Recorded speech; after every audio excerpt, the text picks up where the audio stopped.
These women from their corners seek an enabling environment to participate and contribute to national development. They strive to make a difference, overcoming their challenge one moment at a time. The advice I have for women is to remain focused, vigilant, remain in unity, and in the struggle to attain gender equality, I will urge women to be loyal and law-abiding. It is not a war. It's just a peaceful protest. It's just a stage that you need to march up to it. So I think it is something that women will remain focused, united, and keep the flag flying. To support women, we need to have more women in decision-making positions. We need to have more women supporting women. If we look at our past, the election that just passed, women are already, too small in terms of numbers compared to their male counterparts. This one we're looking at balancing for better. We're not taking over from the men. We just need to have women supported for them to be better at what they do, because whether we like it or not, women have so much to give. They have so much potentials, and we are only robbing the nation of the kind of progress she can achieve if we do not give these women the chance to actually bring all that they can do to the table. A woman is a nation. That's how I say a woman. Because true, a woman gives birth to a woman gives birth to a man. A woman is meant to multiply a nation. So without a woman, you don't get to have a nation. So a woman is a nation. The long road to success and accomplishment for the Nigerian woman and the girl child, they insist, is woven around societal acknowledgement and deliberate governmental policies to give equal opportunities to both men and women in all areas of human activities. Economic empowerment, access to quality education, social inclusiveness, and equal participation for women and girls, for them, is a starting point to actualizing this big dream of gender equality.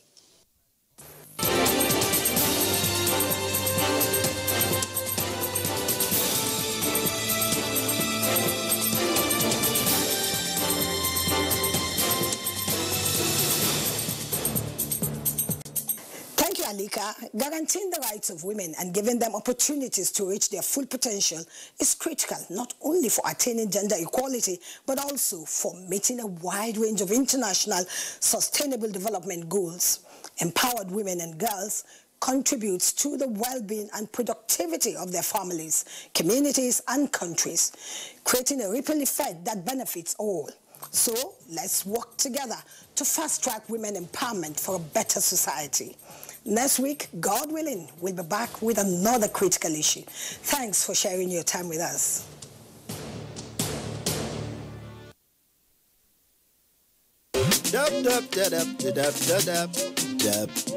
Yes. Oh. Now my dirty they smell like this. Now to throw away, I'm quick. This kind of smell fit make man sick. That woman throw away dirty for ground. Myself go do the same this time around. Hold up. See, to do this kind badness by the book, you make sure say person know the look. And then you drop them nicely, bros. Nothing will happen. Trust me. See, if you throw away dirty for ground, another person self throw away dirty. Everybody can begin to throw away dirty for ground. Everywhere go come the smell. Gutter go block, road go block, and you will like to the dab. And say no more dabbing for you be that too. Dab.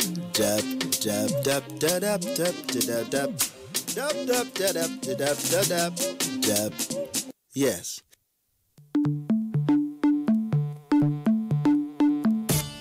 Hello, I am Rebecca Semlek. I'm a makeup artist and I also tie daily. Welcome to Do It Yourself. Today I will show you how to tie your headgear.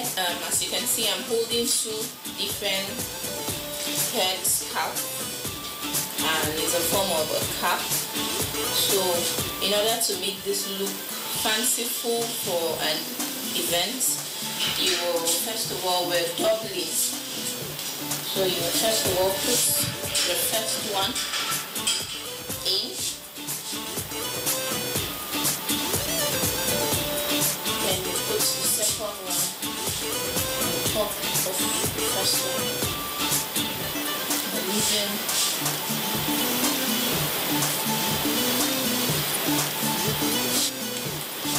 you use the edge of the scarf to twist around.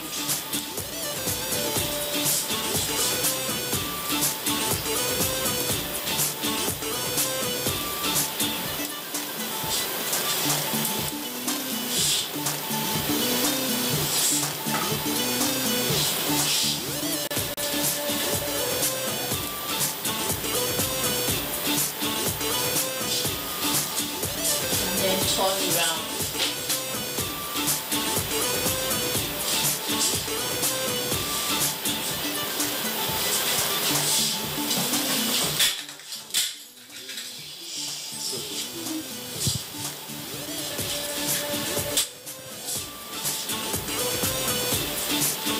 And pop the edge inside.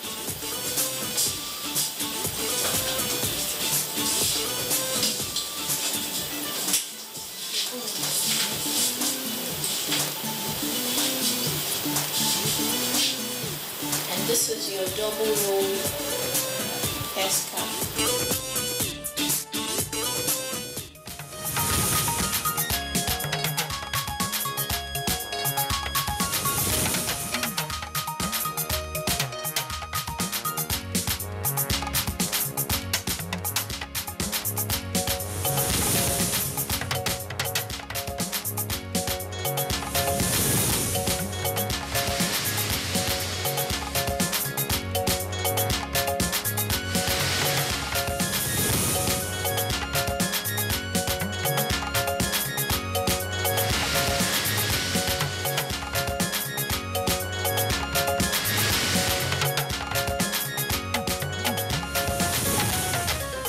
The marching order is for us to deal with this issue immediately and ruthlessly and ensure that all those bandits are immediately dealt with.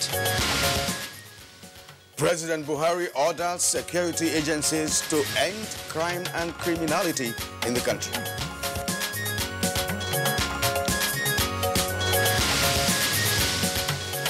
Federal government cautions PDP presidential candidate Atiku Abubakar to stop heating up the polity.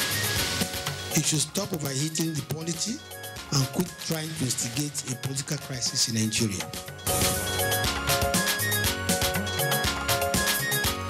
FCT administration directs relevant agencies to review and harmonize all operational guidelines on land administration. And on Good Morning Nigeria today, we shall continue our conversation on medical diagnosis and the Nigerian healthcare system.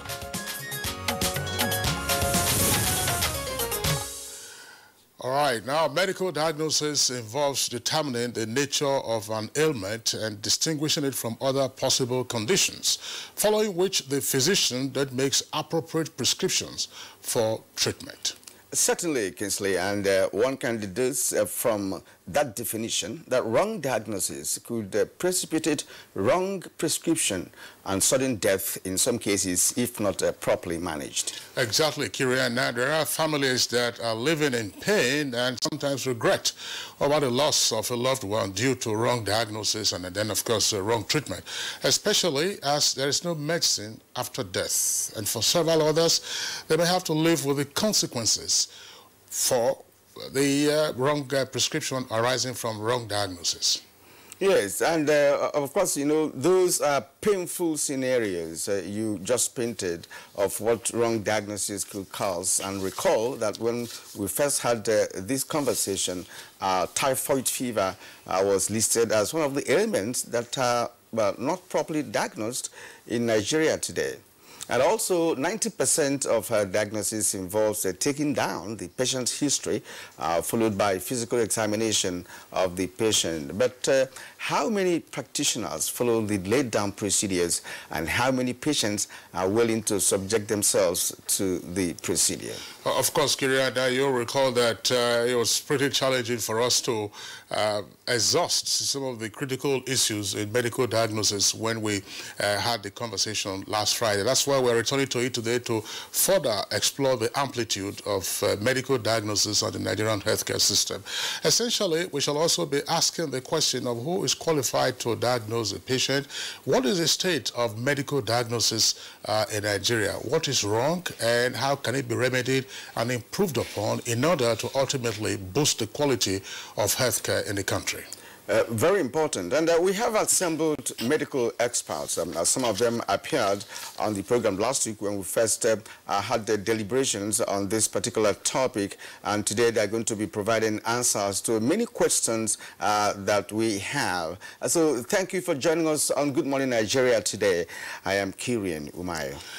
And I'm Kingsley Osadolo. Good to have you join us on the program, being broadcast live as always on the network service of the Nigerian Television Authority. We are right here, the Abuja headquarters studios of the NTA. As always, we'll have our complimentary segments of the program, and these include newspaper review, business posts, and others. In the meantime, let's take the highlights of the morning news.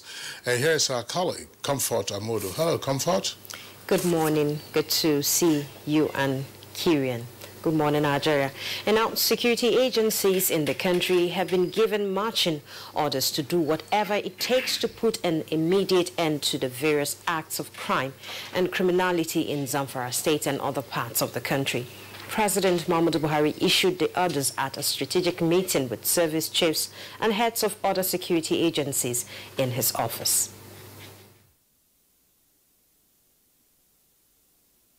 The security meeting we've just had with Mr. President is to review the strategy that we are adopting in confronting the security issues in Zamfara State, especially, and other places nationwide. And this review strategy is to address all the issues, including kidnapping, banditry, and other associated issues confronting the nation. I want to assure Nigerians that Kaduna-Abuja road is now safe. We have cleared the road.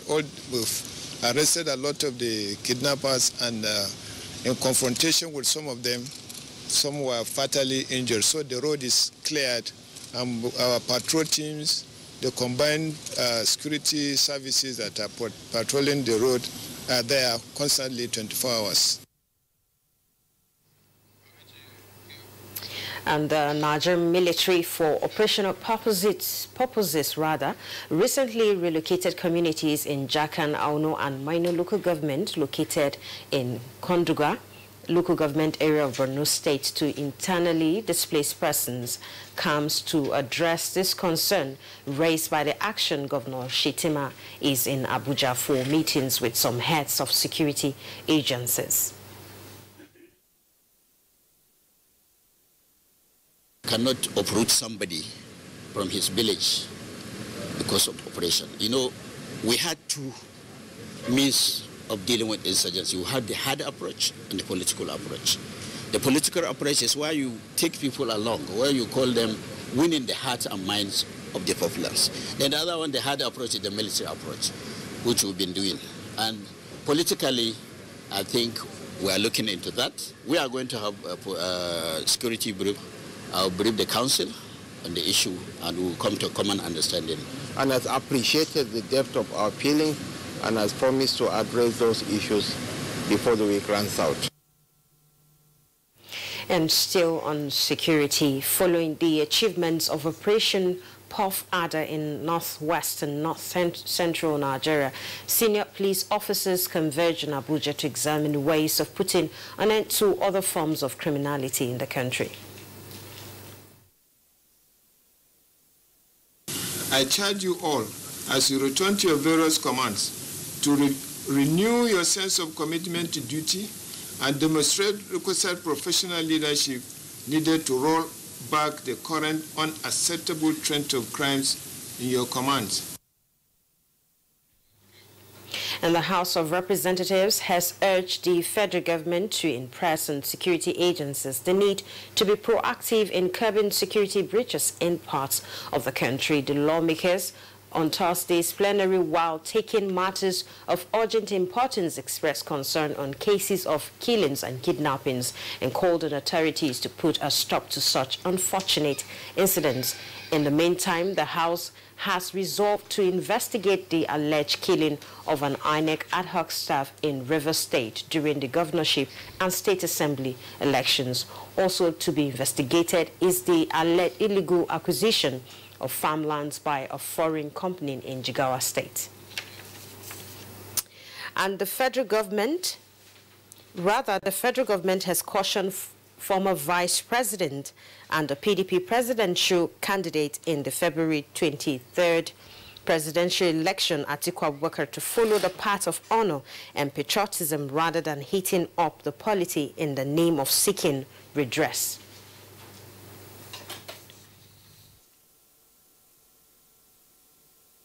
There's no doubt that the fair PDP presidential candidate, out of desperation, is thinking of replicating the Venezuelan model right here in Nigeria. But you should realize that Nigeria is not Venezuela and that the situations in both countries are not the same. It should stop overheating the polity and quit trying to instigate a political crisis in Nigeria. No citizen, no matter how highly placed, is above the loss of the land. Enough is enough.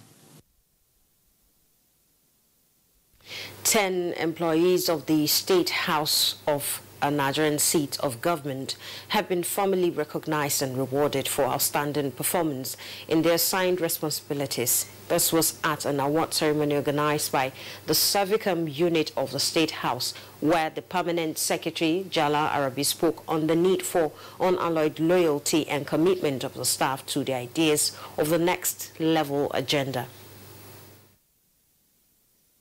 It is indeed my desire that this award will change all of us to keep delivering our best at all times. Reduce to the barest minimum mediocrity in the process and in the system.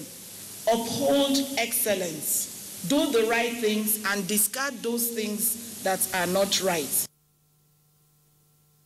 And the Senate has confirmed the appointment of 3 persons as career ambassadors designate. Its Committee on Foreign Affairs screened the nominees and described them as well experienced and of good conduct. All the nominees appeared before the committee and were duly screened in the line with perimeters set down for the exercise. On behalf of the third colleagues, the 8th Senate, let me congratulate the 3 new career ambassadors designated and wish them a successful tenure, continue to work for our great country. The FCT administration has directed its relevant agencies to review and harmonize all operational guidelines on land administration to check the racketeering and incessant cases of multiple land allocation in the nation's capital. This was during a retreat in Abuja to address gray areas of land administration in the Federal Capital Territory. There are some fraudsters that are in land that continue to sell people's property. But anybody that is having a genuine title document, even if it is multiple allocation, we have the responsibility now to make sure that he's given an alternative. Almost 90% of those issues were inherited issues. But with the creation of AGIS and computerization of the land registry, right, allocations have been computerized. And that's the news for now. Good Morning Nigeria continues shortly with Kinsley and Kieran. What's up? His friends didn't come. Hey, let's practice. But you're going out. Don't worry about me. Nothing satisfies a mother more than seeing a child grow up. But I know as he sweats, he'll face the risk of germs which can cause skin irritation. That's why you need the new best ever Dettol Cool. Its new advanced formulation with extra menthol protects from up to 100 illness-causing germs and gives your family icy cool freshness. Growing up needs Dettol protection.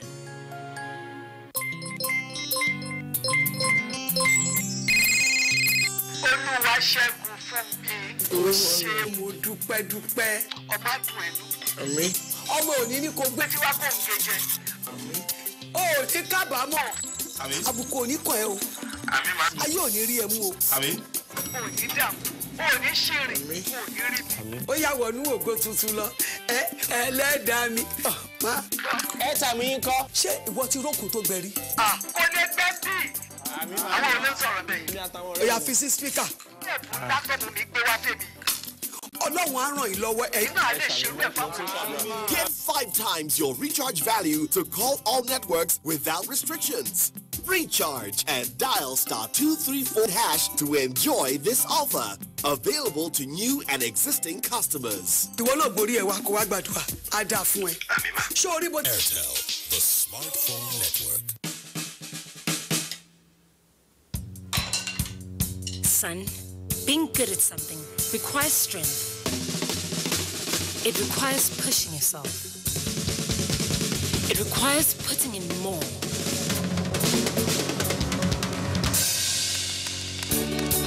That's why the new improved Bornvita is packed with vitality and a great taste.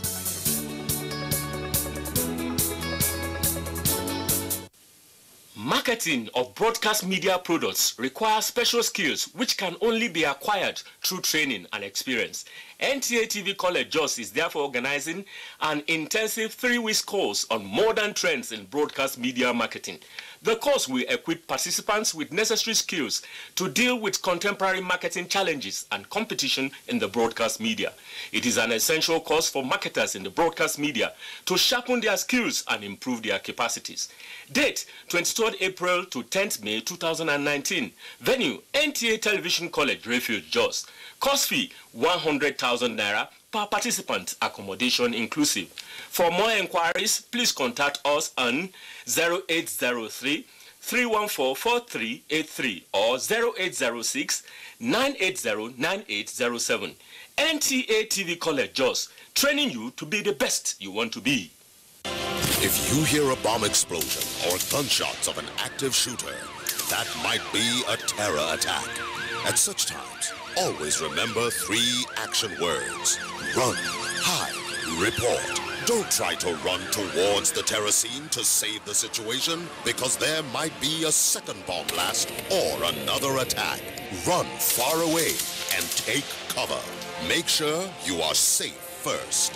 Yes, it is in our nature to sympathize over the hurt, but remember, only trained personnel can help in such situations. When in a secured environment, promptly call relevant authorities and help will come. For anonymous reporting, call 09630-3250-5 or 0813-2222-106. If you see something, say something. Nigeria unite against terrorism. This message is brought to you by the Federal Ministry of Information and Culture. You're watching Good Morning Nigeria on the NTA Network service. Now let's talk business. Federal government economic policies in the past 4 years are judged as progressive as African Development Bank AFDB approves $4.8 million for the African Continental Free Trade Area Agreement implementation. Details on business news with Joy Uzo.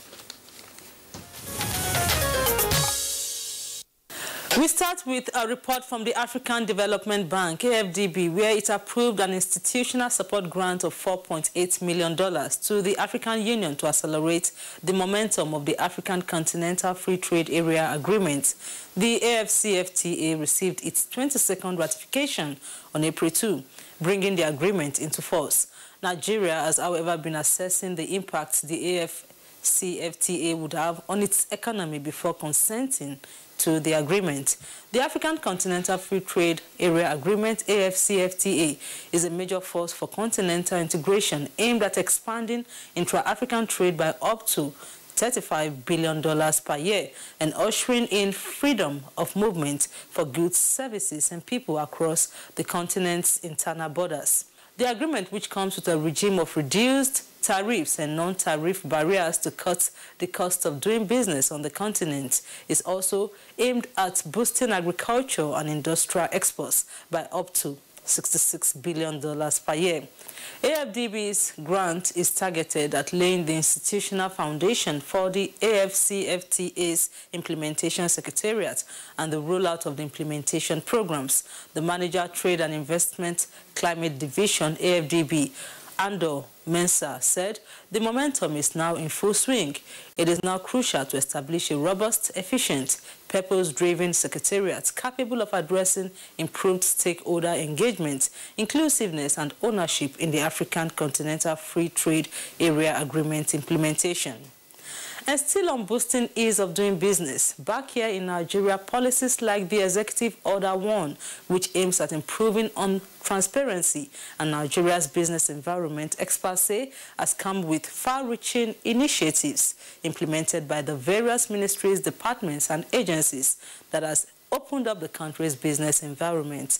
The Presidential Enabling Business Environment Council is another initiative a stakeholder, Umana Okon said, has taken away administrative hurdles investors often grapple with, and emphasized that the Ease of Doing Business initiative has almost removed most constraints of doing business in Nigeria, as evident in various rankings by global business organizations, where Nigeria has moved up on the ladder. Mr. Umana, however, made entreaties to government to improve the state of infrastructure in free zones in the country. When I took over as managing director, the free zone was virtually inaccessible. The road was so badly broken down, trucks were falling every day. So, and it didn't make sense. The work done on the roads, I believe, is only temporary, because what we really need should be maybe a 12-lane road leading into that port and into that free zone, so that trucks can have their own dedicated lanes. So, in the long term, that is really what we need. And of course, all of our ports and free zones should be connected by rail. And to equities, Nigeria Stock Exchange recorded a positive outcome in Thursday's trading as the all-share index appreciated by 0.53% to close at 29,347.62 basis points. Next is a graphic representation of the closing figures.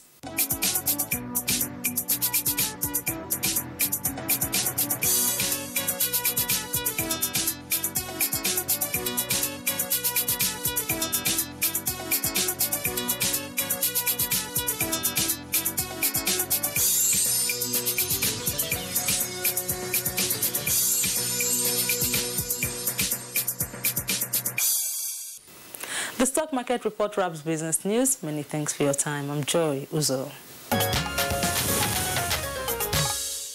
All right, thank you very much, Joy Uzo, for the business package. Newspaper Review is next for us on the program.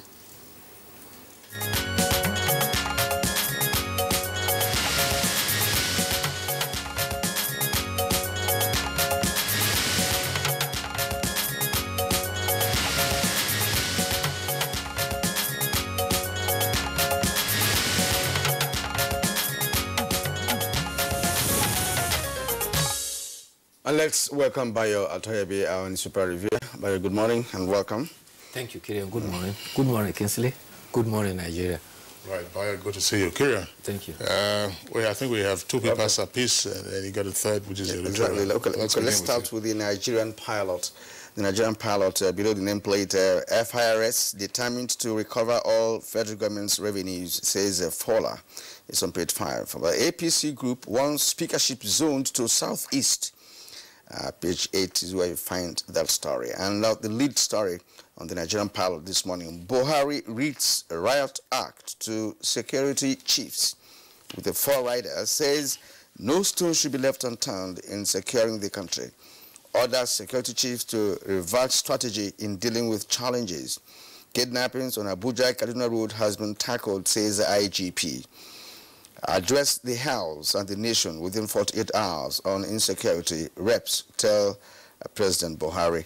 That story is on page 8 of the Nigerian pilot. And of course, below the photograph on the Nigerian pilot, and that photograph is of course the service, the IGP and other high-ranking police officers addressing the press. All right, and the stories at the foot of the Nigerian pilot include Babachir Lawal Others for trial May 23 over alleged 544 million scam. Is on page 7. Atiku desperate to replicate Venezuela model in Nigeria, says Lai Mohammed. And of course, a High Court suspends judgment on defection by Saraki, 54 others. And of course, 446 Nigerians in UAE prisons, 5,021 others on amnesty, says Ambassador. And now Oshibajo says Nigeria winning the war against HIV/AIDS is on page 5. All right, Kinsley. All right, let's take the Nigerian Tribune. The Nigerian Tribune, above the name flag, has the following stories, part of which Kieran already read. Killings. That's the kicker. Reps give Buhari 48 hours to address House and Nation, with two riders there. President orders service chiefs to end banditry. And Zamfara emirs challenge defense minister to name traditional rulers involved in banditry.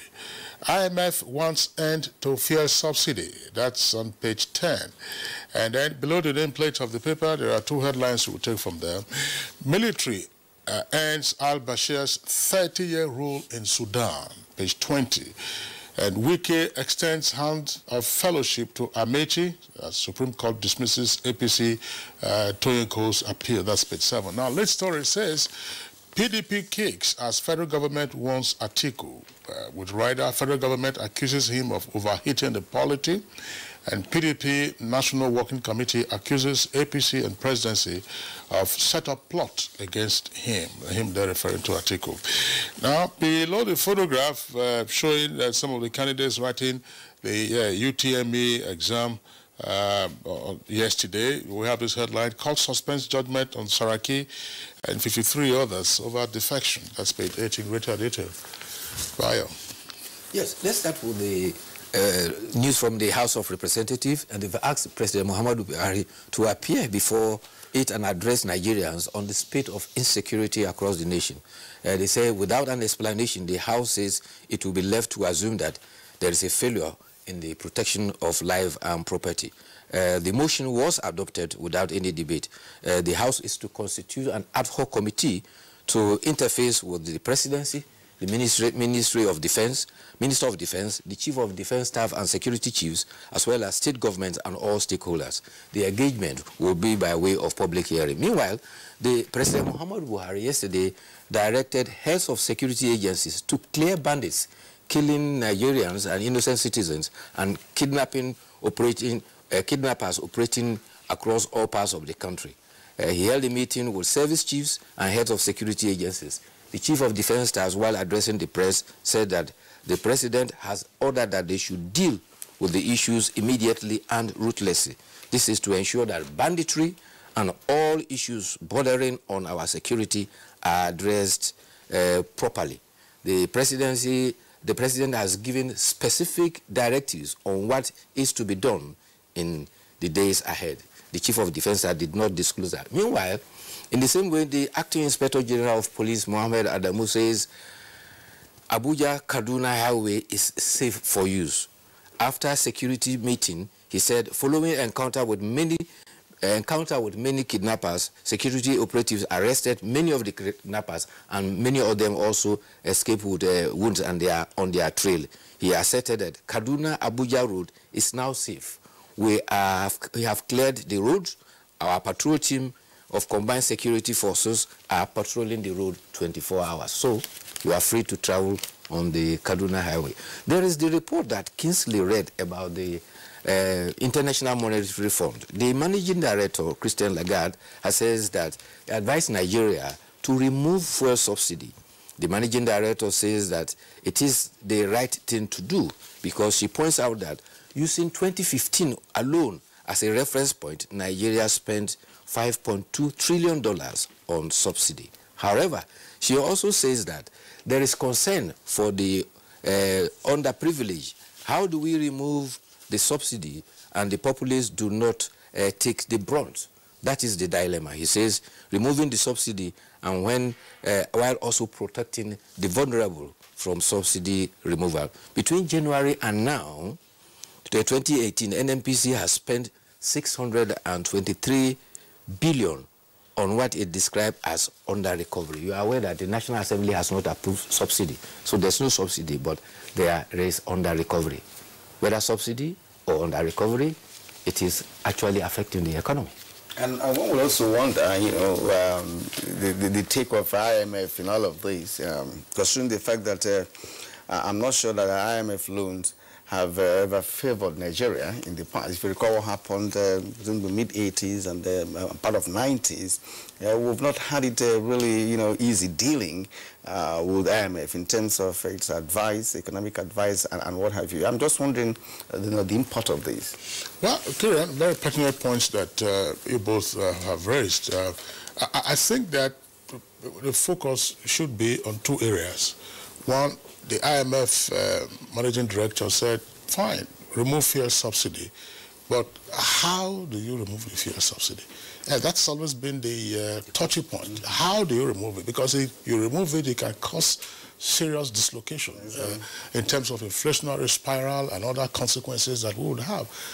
It was the prescription of the IMF in the 80s after the fall of the Second Republic that led the country, you know, into all kinds of things, including the structural adjustment program, from which we are still suffering up to today. We have not recovered from it. We have not recovered from it. Yes, of course, we have to be dealing with our debts and so on and so forth. That's one leg. The other leg of it is, why are we spending so much on fuel importation and therefore fuel subsidy? Forget the semantics of whether under recovery. That was the phrase used by the former Minister of Finance, Mrs. Kemi Adeosun, that it's under recovery. It's subsidy. I mean, plain language, it is subsidy. Where do you transfer that fund to in the books? It's subsidy. And the situation has been worsened because, of course, we are importing fuel, refined fuel. That is the nucleus of the problem. How can we, until the arrival or the advent of the Dangote refinery, which is under construction in Lagos, we'll have 4 refineries that have never been up to 75% installed capacity. Right now, if you were to check out the numbers, I mean, you will be appalled. And, you know, every day, I mean, you and I go to the filling station, and we don't care where it comes from, but you get reports in the media as to, 10 ships or 20 ships are in Lagos, you know, discharging fuel. So the money will continue to go out. Exactly. The IMF always advise. Their role is to advise nations. And in the past, if our past experiences are anything to go by, Nigerians have always taken IMF advice with a pinch of salt. If you recall, just only last week, the Minister of Agriculture at a budget defense pointed out that in the recent past, the Naira was stronger than the dollar. And they recommended that for 32 years, we must continue to devalue our Naira. And this is where we are today. So economic policies are not 1+1 issues that will give you 2. So there are several nuances and intervening variables that has to be taken into consideration. It's not 1+1 issues, especially when you're not a producing nation. You know, a nation that does not export as much as it imports. You know, but isn't that the reason why economists themselves say that all things being equal, ceteris paribus, as it were. But Kieran, just before you take the IMF thing is important now that, again, we also have to watch, you know, some of our numbers. In the past, when our policy space was constricted on account of our debt overhang, you know, IMF had to be prescribing policies because that's what the creditors wanted, you know, for you to be able to repay, you know, your debts. But now the policy space is free for us. So IMF prescribes, and then you say, okay, how does this fit into our matrix? But if we get into the debt trap again, then we'll be back to taking dictates. A huge challenge. Okay, now let's return to the newspapers. I have the leadership newspaper for this Friday, and below the nameplate we have a number of stories. Kogi, 5 others to benefit from $200 million World Bank agro-intervention. It's on page 11. NECO postpones national common entrance on page 6. Then Sudanese President al-Bashir ousted after 30 years in office. Now, page 60 is where you find that story. Now, the lead story Federal government warns Atiku PDP against treason. Says Puka posters $30,000 lobby, signs of ex-VP's desperation. It's a plot to undermine Atiku, says PDP. Now, moving downwards, we have a banditry. Zamfara monarchs challenge defense minister to name sponsors. With 2 riders there, reps invite PMB over insecurity. We have cleared kidnappers from Abuja Kaduna Road, says the IGP. And at the foot of the leadership newspaper, we have 3 striking stories there. 2019 elections as Kika. Supreme Court declines to reverse self over Rivers APC. It's on page 2. Nigeria records first low piracy attacks in 25 years, according to IMB. It's on page 17. Then NIMASA donates relief materials to disaster victims in Niger State. All right, now let's take the Daily Trust newspaper. Daily Trust, below the nameplate, says some Nigerians executed in Saudi Arabia innocent, federal government says. That's on page 6. The story, of course, on the fall of President al-Bashir of Sudan is also reported there. Funding conditions in Nigeria are favorable, but that's IMF. We've already discussed that. Name those colluding with bandits. Emirs tell minister. That story, of course, is common to other papers, along, of course, with the riders. And then right at the foot of the front page of the Daily Trust newspaper, 2 headlines. Abba K. Yusuf files petition against Ganduje's victory. That's about the governorship election in Kano, page 13. And NECO postpones entrance exams into Unity schools. That's page 3. Yes, the exam were supposed to take place tomorrow, but it's been postponed for 2 weeks and it's coming up on the 27th of the month. Meanwhile, at the Senate, the federal government has been enjoined to expedite action on the Oli Dapchi Science Secondary School girl who has remained in custody since February 2018. Senator Shehu Sani said 14 months of her captivity and 5 years of over 100 girls in Chibok is a matter of national concern. Senator Sani advised that, like, it is important strategy, that of dialogue, that can be adopted. He cites instances of Afghanistan and Pakistan where discussions are being held with Taliban. He says, though government cannot be said not to have taken enough action, but there is still need to redouble effort to ensure that the girls who are still held in captivity are rescued. Post-election litigations, the PDP in Kano has gone to the governorship tribunal. Its candidate, Abba Yusuf, has filed a petition challenging the governorship election tribunal. His contention is that the supplementary election conducted by INEC is unconstitutional and unlawful. Also in Sokoto, the All Progressive Congress governorship candidate has filed a petition at a Sokoto State Governorship Petition Tribunal. It's challenging the alleged infraction of elections based on Electoral Act 2010. And meanwhile, INEC says it is ready to conduct the supplementary election. That's the only election so far remaining from the last election for 4 state assemblies in the Rivers State. The 4 state assemblies are in Gokana, Opobo Nkoro, Ahuada West, as well as Obua Odua. Already, sensitive materials have been inspected and INEC is good to go. I'm going to talk about some other post-election concerns. Yesterday, we were talking about high population of appointees. Ekiti State Governor Kayode Fayemi has appointed 75 senior special assistants and special assistants. This is apart from the commissioners that were sworn in on Monday. Some appointments have also been made for to head commissions and boards and parasitas. And in Imo State, the Governor Rochas Okorocha says civil servants should ignore the orders of Governor-elect Emeka Ihedioha. He was reacting to the governor-elect barring civil servants from issuing land titles. The spokesman for the governor says there is no office like governors-elect. All right, sir. The drama is unfolding everywhere, and of course litigations here and there. All right, now let's turn to the editorials for today, and it's taken from the New Telegraph newspaper on page 15. Towards an indivisible Nigeria, the preamble of the 1999 Constitution states that we, the people of the Federal Republic of Nigeria, having firmly and solemnly resolved to live in unity and harmony as one indivisible and indissoluble sovereign nation under God.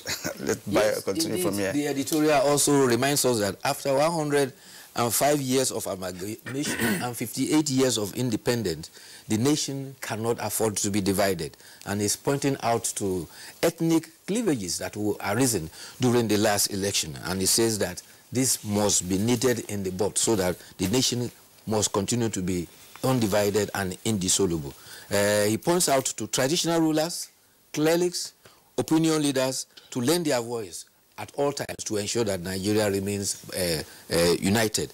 Particularly, he cautions political players who, after their interests are threatened, often resort to ethnic, religious, and other primordial sentiments, and sometimes even engender violence. And it tells them that the nation is greater than every individual, and we must learn to ignore them so that we can continue to harp on the issues that unite us rather than the issues that divide us. Sorry, that's one item we'd like us to talk briefly talk about, the fall of the Sudanese president. Yeah, well, and the takeover of the military. And of course, the protesters are also against the military for establishing 2 years of a military regime in the country. And a state of emergency. I mean, Sudan, of course, has been unstable for several decades. Al-Bashir was in office for 30 years. He overthrew a government in 1989, and then, of course, transmuted into a civilian president. If you could recall, on account of what happened in Darfur, where you had a Janjaweed, who launched a reign of terror. He was indicted by a war crimes tribunal. So you see how that indictment. Yes, and the irony of the whole thing is that the protesters, they have succeeded in bringing him down. That's right. But this time around, they have another cause to fight, and that is the fight of the military who have worked with Bashir for over 30 years. Absolutely. They want a fresh blood. They want the velvet revolution to be complete, by having a clean sweep of the deck of al-Bashir and the remnants of his administration. Well, Sudan has not known any peace since the end of Nameri's rule in Sudan. However, the challenge now for the AU is the stand on the deposition of government other than through a democratic process. So we see how that turns out. Yeah, major challenge there. Yes. I mean, so what happened in Algeria, Bouteflika, and of course we saw also what happened in Zimbabwe. I mean, Zimbabweans were able to manage that, and then Mnangagwa stabilized, even though he's having economic challenges. But these are matters that, of course, we'll keep on the front burner in terms of our conversation. But just before we go, there's a human interest story, where it's labeled a straight story, and it's coming from Peru. It's at page 40 of Daily Trust newspaper. You can see there, it says a 12-year-old boy does his homework under a street lamp, and that is because his mother cannot afford to pay their home electricity bill. You can see the young lad there, 12 years old. It's a 6th grader doing his homework under a street lamp. Of course, he continues to have good grades in school. And he's dreaming of becoming a police officer, according to him, to fight corruption in this country. It's another success, I get. Yes. What high tariff can do by driving power out of the homes onto the streets. Absolutely. Okay, Bayo, thanks a lot for being around with us. Thank you too. We hope you enjoy your weekend. See you on Monday. Okay, it's Good Morning Nigeria. We'll take a short break now. When we return, we'll continue with the second part of our discussion on medical diagnosis and the Nigerian healthcare system.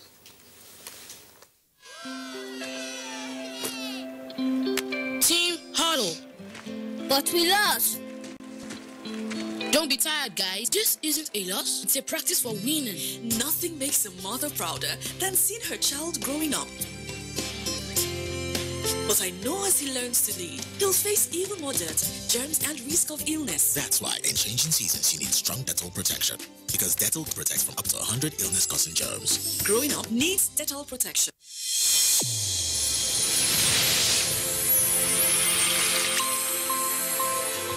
A new edition of TV Guide is out with special focus on the role of the media in election coverage. Exclusive on the National Broadcasting Commission, its mandate as the sole regulator of Nigerian media. Dr. Toma Daba Ben and Ishak Modibo Kawu. Now, this edition also features the king of stand-up comedy in Nigeria, Ali Baba. NTA standards to be ready for election transmission after decades of abandonment. Find out from the DG transactional elections in our political space. An evil wind that blows no good. DG, National Orientation Agency, calls TV Guide. Your indispensable companion, x-rays the impact of social media on electioneering process as electorates present their expectations from incoming government. Meet some TV professionals behind the screen and other inspiring stories in sports, entertainment, and lots more. Grab a copy at the vendor near you or NTA stations nationwide. TV Guide, your indispensable companion.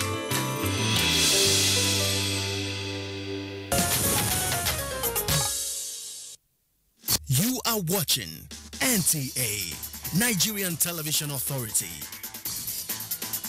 For more information and news updates, visit our website at www.nta.ng,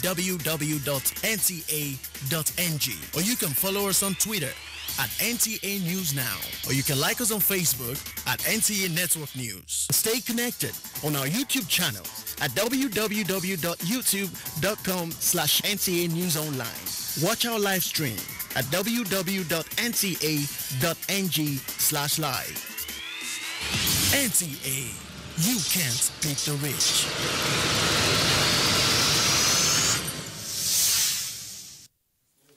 Russell, good morning, Nigeria. And to set the tone for discussion this morning, let's take a compilation of excerpts from the last discussion we had on medical diagnosis and the Nigerian healthcare system. And Victor Azu is our guide.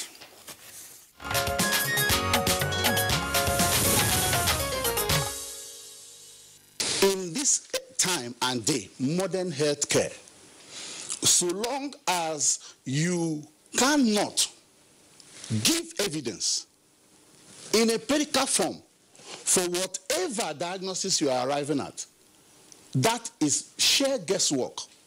And the patient before you will certainly be in trouble. But we also have to agree that in our climate, in the country, it's not every part of the country that we have this access where you can go to a lab where you have competent hands that are trained to carry out this test, or where you have manpower in health facilities who are trained to get it done. So in those kind of places, speculative diagnosis cannot be ruled out. In most of these facilities, they're not up to standard. And then most of them also do not have the right equipment. Even if they have the equipment, the basic equipment, you can go to a primary healthcare center and even basic equipment such as the sphygmomanometer, which is the blood pressure measuring equipment, it's not proper. Sometimes they are taped around with plaster, Band-Aid. And so tell me how you can get the simple vital signs, such as blood pressure, or they don't even have a glucometer just to check simple blood sugar.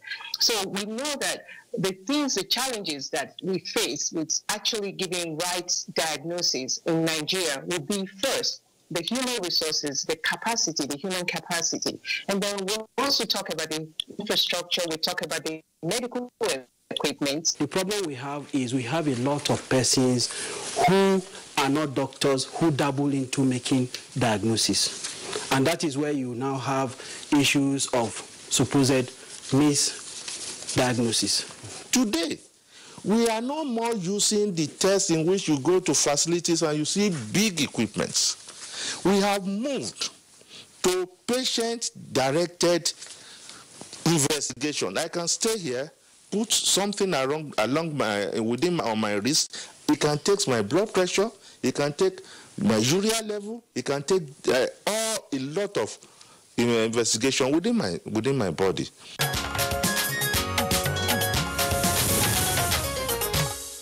All right, now those were excerpts from the conversation we had exactly a week ago in the studios, and you'll listen to the comments of the guests. Today we have at least two of those guests who are with us in the continuation of our conversation. So let's welcome Dr. Eneja Abdul. He was with us last Friday. His name is the Assistant Registrar and Head of Department Professional Discipline of the Medical and Dental Council of Nigeria. Dr. Abdul, pleasure to have you again on Good Morning Nigeria. Good morning, thank you. All right, now joining us for the first time today on this conversation is Dr. Henry Ewunono. He's a pathologist and chair of the Advocacy, Monitoring and Evaluation Department of the Nigerian Medical Association. Dr. Ewunono, pleasure to have you with us on the program. Good morning, Nigerians. Thank you.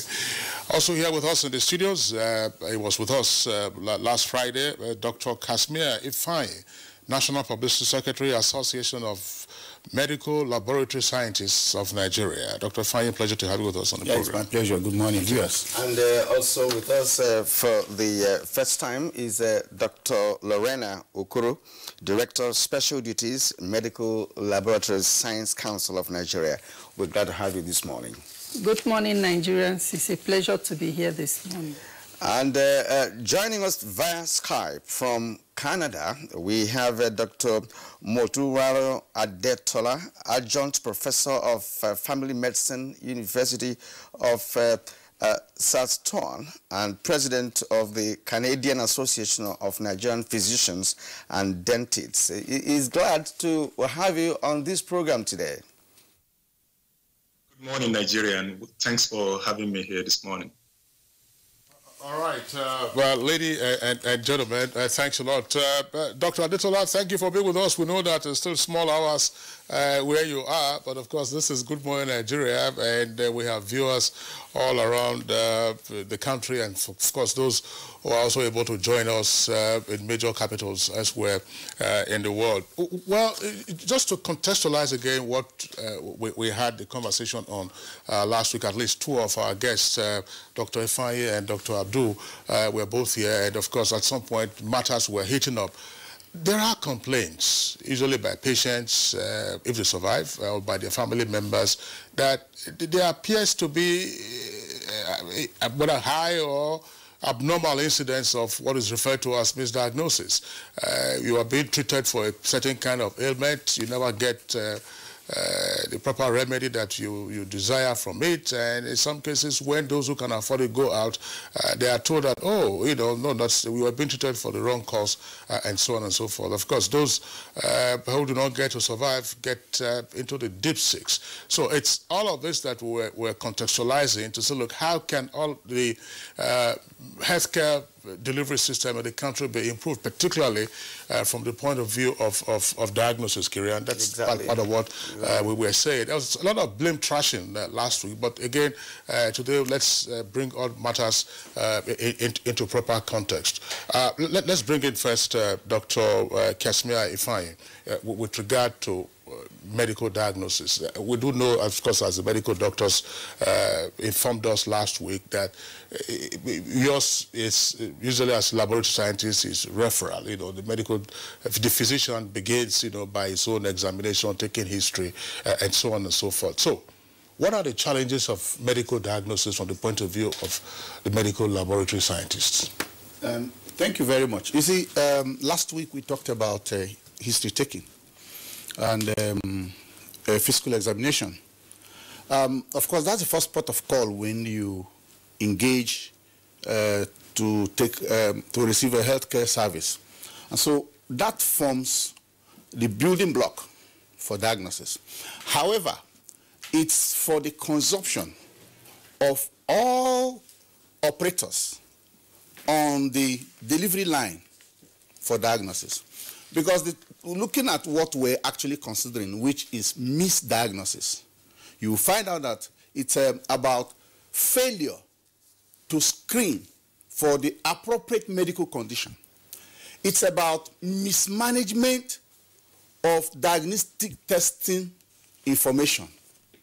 So it is ultimately delayed diagnosis and therefore delayed treatment. Where do we go from here? Last week I talked about evidence-based medical practice. And I'm staying on that because there are 3 things that will help us navigate this quagmire. They are standard processes and systems, and then evidence-based practice. Standard processes, system, and evidence-based practice. A lot of studies is being done, even in developed climes like the US. In the United States, about 15 to 20% of misdiagnoses occur annually, averaging about 12 million patients. Now, what's the difference between what's happening in the US and what we have here? The difference is that they have a culture of safety. So we have got to institutionalize the culture of safety. And that simply means being transparent in the issue of admitting error, documenting error when they do occur, if you have standards, last time I talked about quality management system, and I did say that it will not guarantee you error-free practice, but it guarantees that whenever there's an error, it would be dictated. So if you base 90% of your diagnosis, as we were told last week, on clinical history and physical examination, now I have insisted that that's very subjective and that's speculative, and that when it therefore fails, who would be liable? The first person that takes the brunt is the patient. Now, there are things we must put in place if this discourse will lead to solution, which is why we're here. There is what is known as International Patient Safety Goal. We have not been able to institutionalize and entrench it in Nigeria. As we speak, last time I talked about quality management. Now, the medical services in Nigeria, call it hospital, medical laboratories, to what standards do they conform? Across the globe, what is the vogue is that you get a third-party certification, which is what we call accreditation here. Now, and the ISO standard for medical services or medical laboratory services is actually what has been adopted in Nigeria.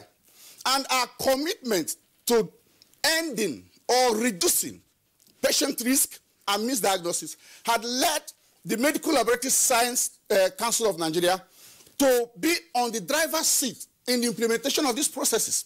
Now, in the whole country as we speak, the chair of ISO standards for medical and medical services is the Medical Laboratory Science Council of Nigeria. The focal person, who is the chairman of the Technical Working Committee in Nigeria, is Dr. Donald Ofli. That's the commitment we brought to fore. If you visit our health facilities, I tell you, I want to make mention of facilities. If you go to somewhere like Maitama District Hospital, you can take photographs and take it across the country, do a comparison of what you're going to see there and what you will see in most federal institutions where they have frustrated the institutionalization of laboratory quality management system. So the drive, we as a professional group, we commit substantially to reducing patient risk and reducing misdiagnosis. However, you find out that I have said misdiagnosis include mismanagement. Who sends us the clinical history? The clinician who interfaces first with the patient. And it is because we understand clinical history, we're able to utilize that information. That is why it must form part of the information you provide on the request form. Because without that, honestly, you may not be rightly guided. I'll give an example. If somebody is on an antibiotics... Let's pause you here because we'll have enough time for you to return and make further clarifications. But I think the takeaways from what we've just posited is appropriate understanding of diagnostic testing information. And all of that is a premise on evidence-based diagnosis. Now, let's go to Dr. Henry Ewunono, who is coming for the first time on this conversation. Now, once a patient seeks health care, what happens is a kind of interaction, information gathering, integration, and of course, dissecting the information to be able to come to a result that could necessitate making referrals and what have you. Give us your own perspective as to the situation of a diagnostic approach to medical services in Nigeria. Thank you once more for having me, and I must thank NTA for devoting now 2 days, in the recent week, the past 1 week, to talk about misdiagnosis. You see, medical misdiagnostic has several aspects. I think the one we are focusing on today is diagnostic errors. It's good to understand what a diagnostic error is. And in simple terms, it's just a failure to establish a correct diagnosis. So a failure in the process or a mistake in the diagnostic process leading to misdiagnosis, that is giving an incorrect diagnosis, a missed diagnosis, and a delay in making that, even if it's the correct diagnosis, available for patient care. So it is a complex thing. It is not just a laboratory issue. But straight to your question, when people fall sick, we call them patients. Today, in the good spirit of good consumer practices, we now call them clients. They come to a hospital. They come to a hospital, the first process is to establish a relationship with that center so that they're documented. So they open up a case note. After that, their vitals are taken. Vital signs here include pulse rate, blood pressure, respiratory rate, and they are seen by a doctor. In the ideal situation, by a general practitioner who screens and can even apply treatment at that point. He listens to this patient. That is history taking. He examines the patient. Examination will now elicit the signs. First of all, the story of the patient, these are the symptoms. The physical examination will elicit the signs. At this point, in over 70 to 80% of cases, some situations 90%, this doctor is thinking along a line.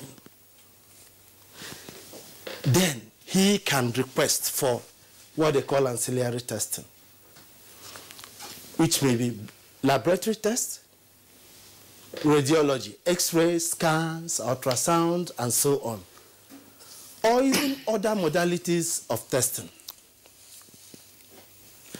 But let me say at this point that there are some signs or symptoms described as pathognomic, which are like, if you see this, it is almost always this. For instance, a child with measles. A good trained, well-trained doctor will recognize measles in his consulting room. Because of, he will look for specific features. Here, even in the best of centers, I don't think we have started typing for viruses, which cause measles. So at that point, he can initiate treatment. Now, for a patient that comes in pains or with very other dramatic symptoms, this doctor will not wait till the lab result comes out. He will commence treatment, awaiting the result of the investigations, which will inform further on whether he should continue on that line of treatment, whether he should modify the treatment, and that type, depending on the type of tests requested, he will now be able to project what they call prognosis, try to predict the outcome. Is this something that we can get through here? Will this patient need admission? Will this patient need surgery? Or is this what we are thinking? Has it been confirmed?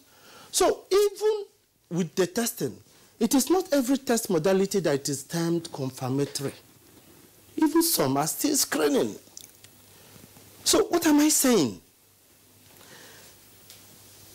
Testing, whether in radiology or laboratory medicine, there are consultations, there are requests sent to aid diagnosis. Let me at this point, I hope it's not subjudicial, to still go back to one case that brought Nigeria's image down, of a celebrated lawyer that was said to have been misdiagnosed somewhere in the southwest. Today, it was said that this man had chest symptoms. So this can include cough, fever, difficulty in breathing, and so on. Every doctor will start thinking along a line, especially when he listens to that aspect of the chest that is painful and elicits some signs. he started thinking of a mnemonic process. So he will commence,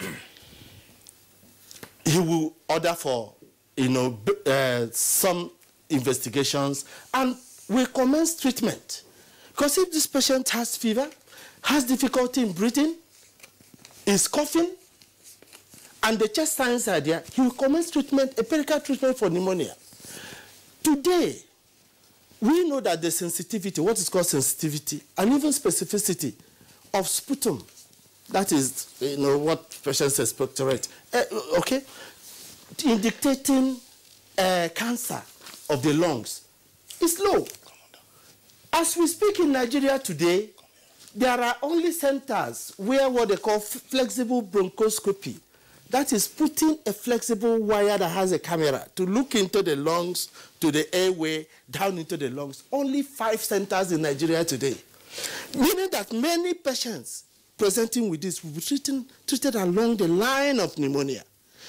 It is now what good medical practice after the 48th hour to say, this patient is now getting better. Is this what I'm... But because cancerous cells can die, and some organisms can start feeding on the dead tissue, there will be infection in that area. So there will be clear-cut signs of pneumonia, despite the fact that there is the main comorbidity, which is cancer. Okay, all right. Dr. Henry Ewunon, thank you very much. Let's bring in Dr. Motunrayo Adetola at this time. He's joining us via Skype. My colleague Kirian earlier introduced him. Dr. Adetola, of course, we've had the benefit of him participating in several discussions on Good Morning Nigeria, either joining us from Canada or on one occasion here in Abuja. I'm not quite sure where you are now, whether you are in Ottawa or in Toronto, but of course my colleague did say that he's an adjunct professor of family medicine at the University of Saskatchewan, and is president of the Canadian Association of Nigerian Physicians and Dentists. You've also had the benefit of practice in Nigeria. You certainly have a sense of what we are talking about. You didn't participate in our discussion last week, but of course I did try to paraphrase, the essence of the conversation, which Dr. Ifeanyi himself has also elaborated upon.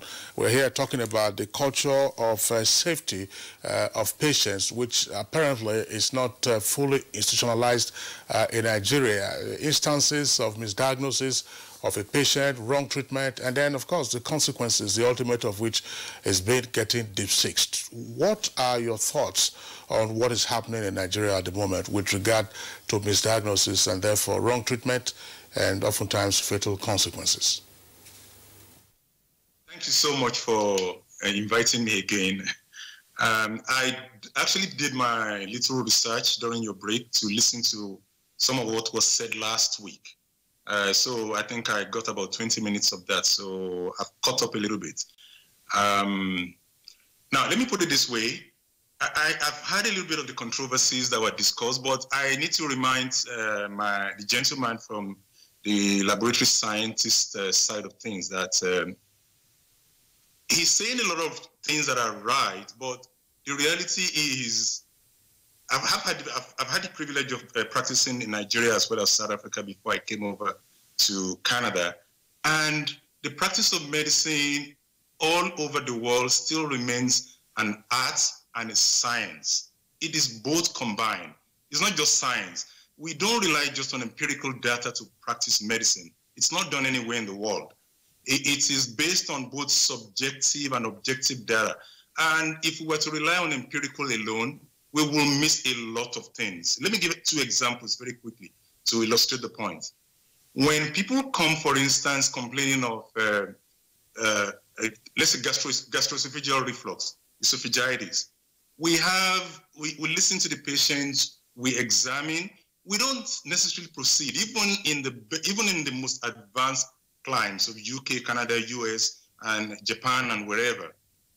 As long as we're sure that there are no what we call red flags, we can proceed to treatment for the next 4 to 6 weeks. And if the patient responds, that is good enough. We don't need to proceed to any blood test or gastroscopy or any investigation whatsoever.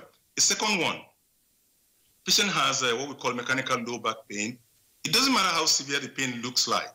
Once you're convinced that this is a mechanical low back pain, there are no red flags whatsoever, again, you can proceed to treating with pain management, refer to physiotherapy or chiropractor or massage and all those kind of things. And there is no need to do any x-rays or MRIs and all, because investigations are also very expensive, and you have to consider who is paying. It doesn't matter whether it's the patient that is paying or is the public coffers that is paying. So subjective evidence is also evidence. It's not just the empirical data that is evidence. So what the patient is saying, what the doctor is finding out, and most of the time, 70–80% of the time, just like my colleague was saying, I was talking about earlier on, we can rely very, very, very well on the information we are getting from the history and from the examination of the patient. And that can help us. It doesn't necessarily mean we're going to conclude all the diagnosis based on what we're getting from the history and examination, but it gives us a clear idea of what we're going to do, how we're going to proceed, whether we need to do additional testing or just proceed to treatment on an empirical basis or based on what we've got so far. So it's not just a Nigerian thing. Now, that said, we know there's a lot of deficiencies. I mean, I was home last year in Abuja, like Kingsley said, and I was in the studio. I also had the opportunity to go around a lot of the hospitals with the NMA, with my colleagues in the NMA, to see what's going on. And there's a lot of work that needs to be done for our facilities and for our people. And we cannot discountenance that. But the point is, not everything needs to have a laboratory test done. There are a lot of things that we can spend our money on. Our laboratory, of course, needs to be top-notch so that we can be up to world standard like everybody else. But there's a lot of work that needs to be done. Not everything needs to be done. And now I can give a personal example. A very close family friend, just about 2 years ago, practically every month was being treated for malaria typhoid, was getting blood work and was sending it to me here. Every month, this boy was getting his salary and going to pay for malaria typhoid and was sending me results. And there were results showing serology for typhoid and malaria.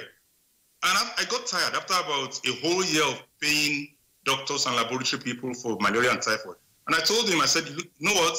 I think it's enough of this malaria typhoid. Because when he described to me, it looked like he was having esophagitis. So I said, go and get somebody to write you a prescription for omeprazole, Losec. That was almost 2 years ago. Since then, he hasn't had any malaria typhoid. So in this particular case, the tests were not necessary. He was just paying for tests and getting treated for what was unnecessary. Every month.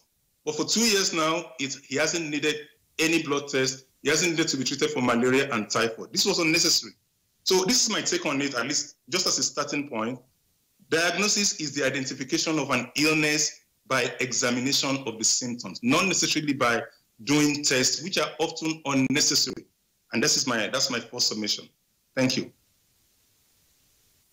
I appreciate your comments, Dr. Adetola. You just touched on one important aspect of this conversation, which, of course, played out last week, Friday, when we had this issue on our desk, and that's the issue of typhoid and malaria. And, of course, we all agreed that in most cases, they are wrongly diagnosed. And, you know, when somebody is having malaria and typhoid at the same time, I've always questioned that, even as an ordinary person who doesn't have any medical background. Well, we might return to that, you know, for further clarification, because as we speak, many are going through the ordeal of having malaria and typhoid at the same time.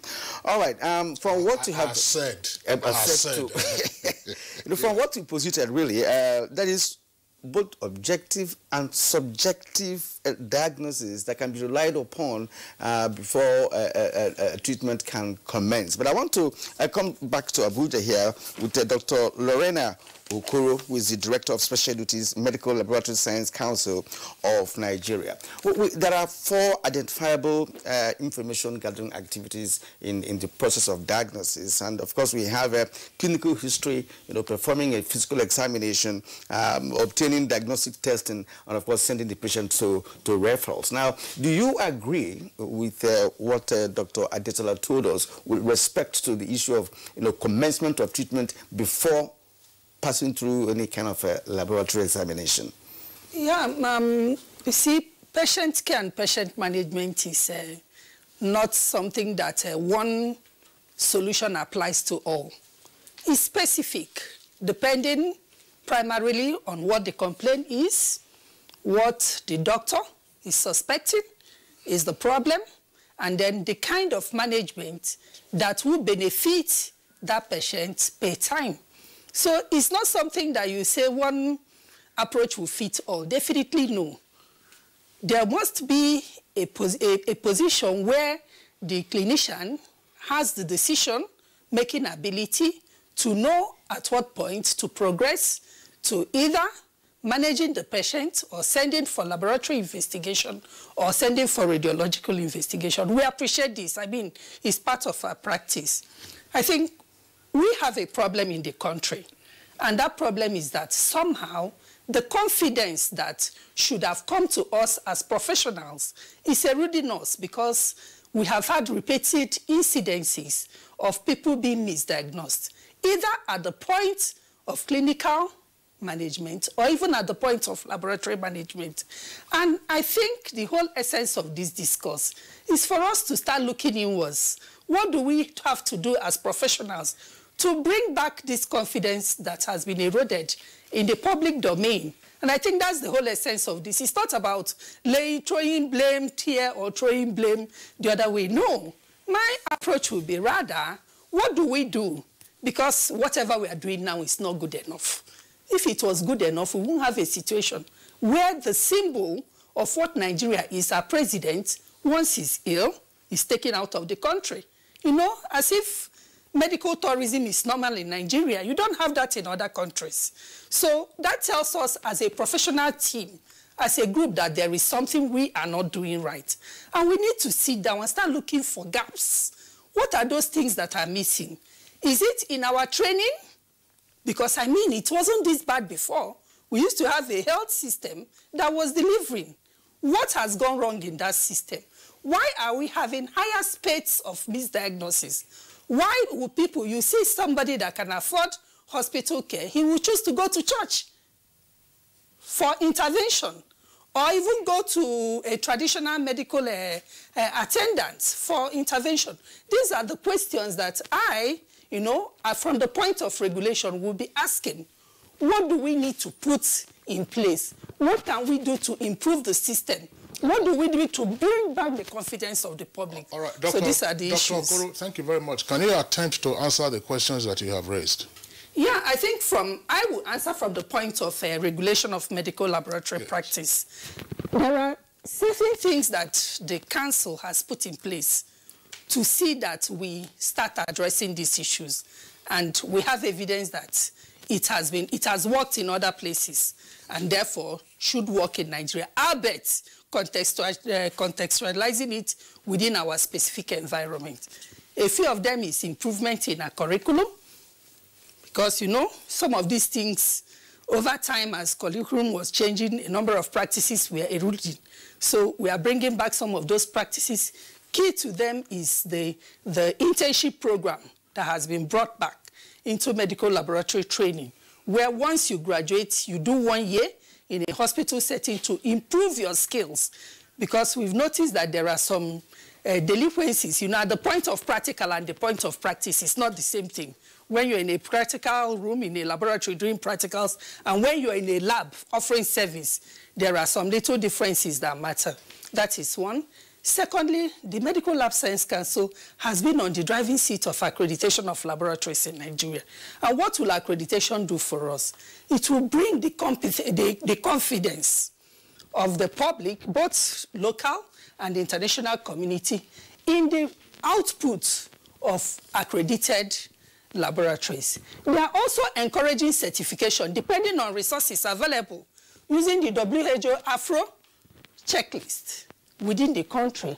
Now, beyond all of this, we've started putting in a stronger regulatory mechanism, using inspection processes to ensure that minimum standards are seen in laboratories that offer services.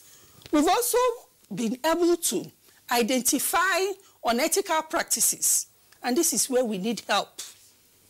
As we speak now, the governing board of the Medical Laboratory Science Council of Nigeria is yet to be constituted. So when we have such cases, the council is handicapped to be able to take through that disciplinary process. Okay, we'll find out from you later on in the conversation, Kirian, as to why the board has not been reconstructed. That's a political decision.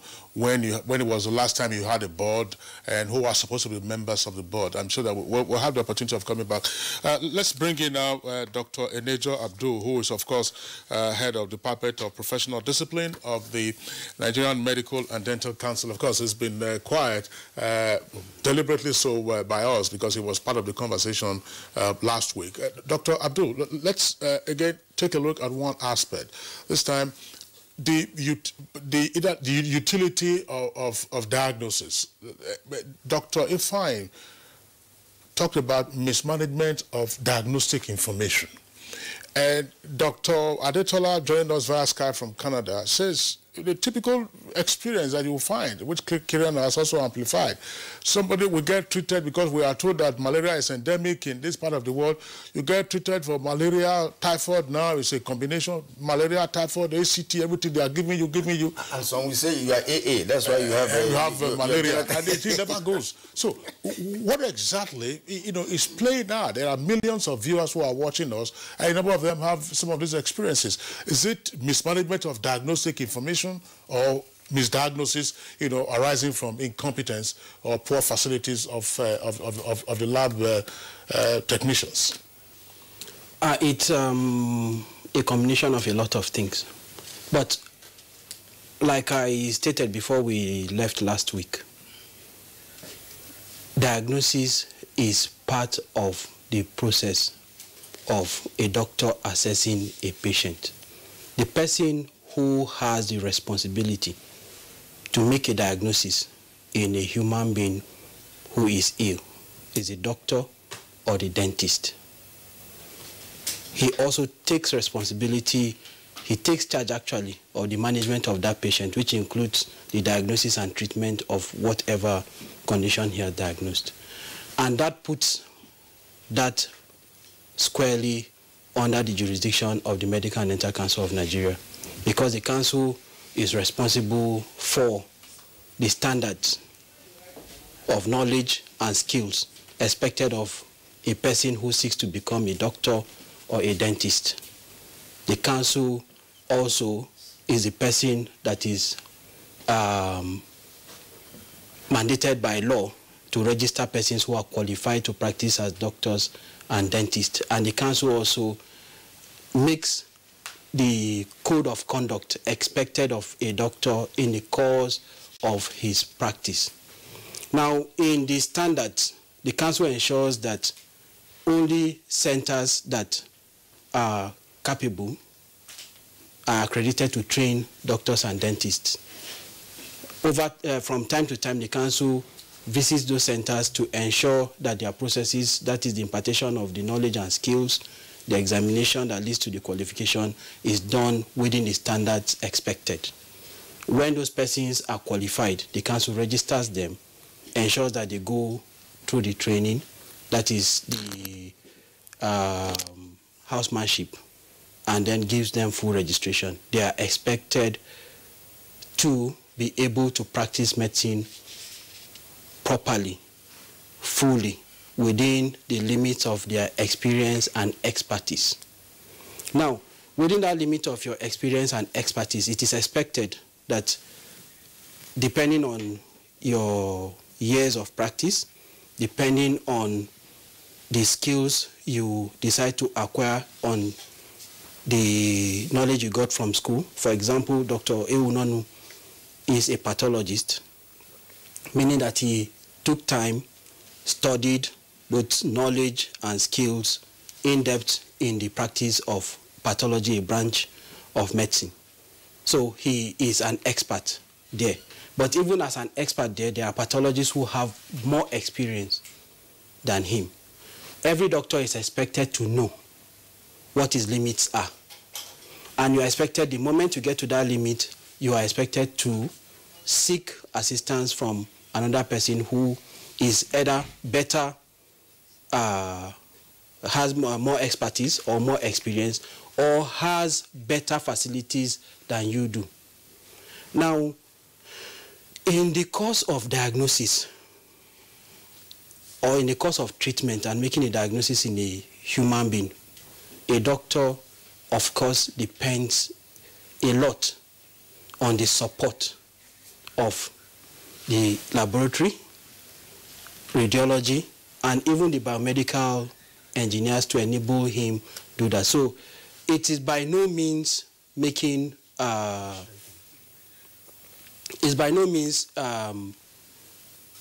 de-emphasizing the importance of the laboratory. The laboratory is extremely important. However, it is not the only requirement in making a diagnosis, and that is what we have belabored in trying to explain, that you may make a diagnosis without necessarily getting to the laboratory. But if, for example, in the course of the management of an ailment, every doctor, just yesterday, the Medical and Inter-Practitioner Disciplinary Tribunal, which has the power to try doctors who have been alleged to have misconducted themselves in a professional respect, review the cases of doctors. It is expected that if you have a condition where it is important for you to conduct a test and you fail to conduct that test, you will be deemed to have misbehaved in a professional respect. Or some diagnoses are so glaring from the tests. If you had done the test, if you had seen the test and reviewed the test, the diagnosis is so glaring that no reasonably skilled practitioner would have missed it. If you fail to make that diagnosis, you will be deemed to have misconducted yourself infamously in a professional respect. Now, we have a problem, like my colleague from Canada highlighted with the experience of his cousin. Persons who have been mistreated on the basis of some diagnosis that, all things being equal, did not go through the proper process of diagnosis. For example, a person just walks into a lab. I need a test. What test? The person at the lab decides for him what test to do, or he tells the person the test he wants. And the test is conducted. Like I was pointing out last week, because of our environment, because of our exposure, the average person, if he's tested for malaria and typhoid, he is likely to test positive, but that does not necessarily mean that he is ill from typhoid and malaria. And that was what played out in that person. He had symptoms, he was feeling unwell. But because he didn't go through the process of being reviewed by a doctor who will examine everything as in a human being to come to a conclusion as to what the problem is, he just went to have a test. And the question I wished I could ask my colleague was, who was the person that was treating him all that time? Was he a doctor? If it was a doctor, was the doctor going through the process he is expected to have gone through? All those things come into play. And we have a problem which is unfortunate. Persons who ought not to engage in making a diagnosis and treatment do.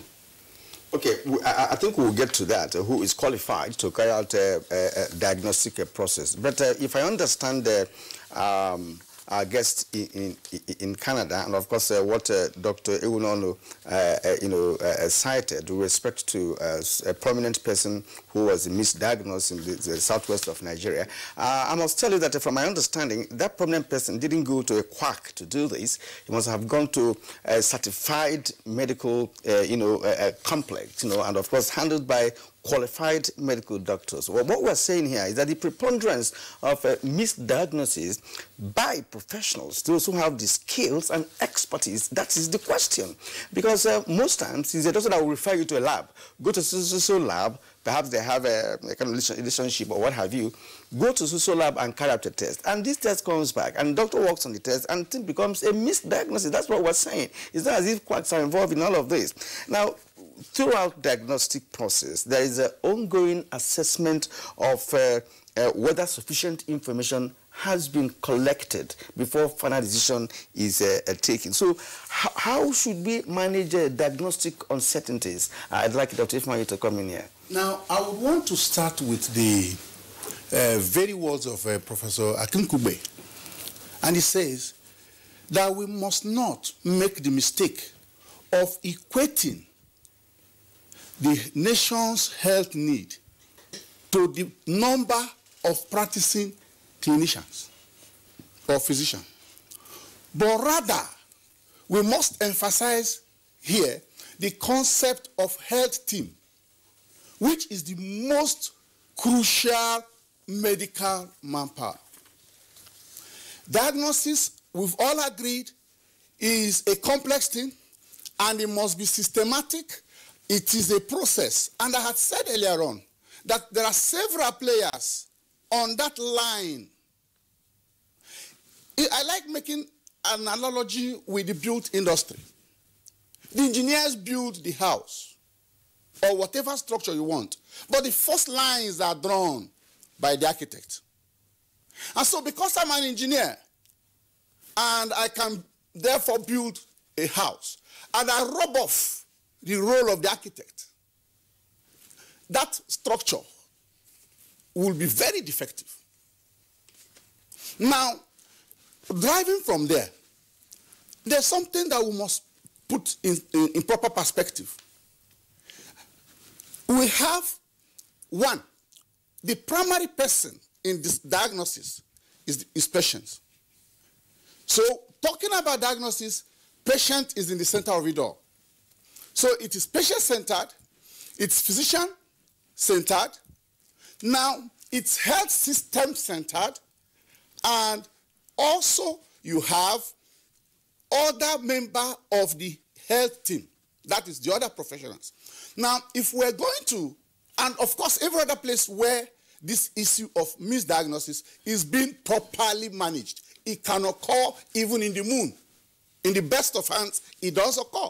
But I continue to say that the difference between its occurrence there and its preponderance here, the distinction is that there's one, a culture of safety. And until we institutionalize the culture of safety, we cannot have quality care. Now, every person who plays in delivering health care, it's important. And we must not, we're talking about diagnosis. There are different types of diagnosis. Of course, there's a clinical diagnosis. That's the beehives of the clinician. There's laboratory diagnosis. Now, when I talk about patient, you see, if we're going to really address this issue, we must look at, one, making diagnosis and improving diagnosis a strategic priority in our health system. And I've said, whatever you do that does not conform to set an acceptable set standards. We hear people talk about standard practice, global practice. It's about its confirmation, or conformity rather, to set standard. And I have said in Nigeria, as we look through our health system, as we look through our hospitals, with all the tiers, how many of them can say we have a certification conforming to this standard? We must begin to mainstream that conversation where hospitals, facilities that provide care get a third-party certification saying that we have checked these people and they are rendering service speaking to this point. Now, last week and today, we've had conversation dealing more with the symptom, talking about typhoid diagnosis, malaria diagnosis. Now, the truth need be told, and Nigerians need to be informed properly also, that the truth is that what we do and what, of course, who first requests go to the hospitals, conduct a survey, who requests the wider test that is done? Clinicians will request it. But the point need be said that yes, wider test is low on sensitivity, is low on specificity, is low on positive predictive value. But it has enormous value, clinical value, as a negative predictive testing. Now, yes, I'm going to come. Yeah, it's going technical. Now, the truth is that wider test is not... Which is for typhoid? No, it's a screening test. It is not the gold standard investigation for typhoid. And that's why we have issues with it here. Now, if you really want to diagnose typhoid, you must do it that relative to the age of that infection. If you have an infection within the first 7 days, the most appropriate investigation will be a blood culture. Now, our brother from Canada said these things are costly. I know a hospital in the FCT, I wouldn't mention him, it's a government hospital. Blood culture is in the region of between 16 and 25,000. That's if you are diagnosing typhoid for, say, within the first 1 week. After that, in the second week of infection, you will be relying on stool cultures. And people just do all manner of things, and they call that stool culturing. No, that's not right. Now, after that, you would, therefore, that individual would have developed antibodies, which is what you will be screening with your wider testing. And for you to say that that wider agglutination test is significant, there must be a 2/3 theta-fold rise. Now, let's also face fact. The place and the role of charlatans and quacks in the preponderance of this malaria typhoid diagnosis must not be underemphasized. Why do I say this? In this FCT, where we stay, we have in a tertiary hospital, government-owned, somebody who studied industrial chemistry, working in the lab. Who brought the person to a government lab? A medical lab scientist? Certainly no. The MD of the hospital, who is either a clinician or a physician or a pathologist. Now we have issues of charlatans not just playing in the private sector, but even in the mainstream government sector, public health institution. Also in Abuja here, we're all living witnesses to one radio program, a documentary of a big player hospital in the FCT, where a FRSN reporter did a documentary and investigative journalism and found out that a zoologist was in their lab doing testing. So we must address these issues for what they are and stop bulk packing. Those of us who are healthcare professionals must understand that it takes two to tango. You must, if you want to make a fist, you must have the 5 fingers. Then you have a fist. So it's important that we begin to speak to the issues. And other countries that have dealt with the issue of misdiagnosis, what have they done? So there are professional quacks, those who actually went to school. They're not professional. They are quacks. They are quacks. But that's part of the regulatory issue that Dr. Okoro was getting to. So we will lump those two issues together for you to respond to subsequently in this conversation. Unfortunately, we're getting pressed for time again, but we're happy that these matters are coming up. Dr. Motunrayo is still with us via Skype. We saw his face a while ago in Canada, and all the other guests are still with us here in the Abuja studio. We'll take a short break now. When we return, we'll continue with the conversation.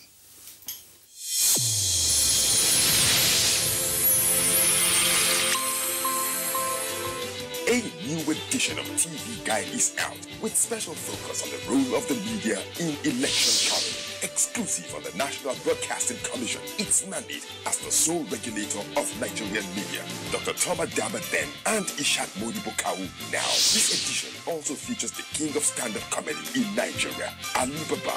NTA standards to be ready for election transmission after decades of abandonment. Find out from the DG transactional elections in our political space and evil wind that blows no good. DG, National Orientation Agency, calls for TV Guide, your indispensable companion x-rays the impact of social media on electioneering process as electorates present their expectations from incoming government. Meet some TV professionals behind the screen and other inspiring stories in sports, entertainment, and lots more. Grab a copy at the vendor near you or NTA stations nationwide. TV Guide, your indispensable companion.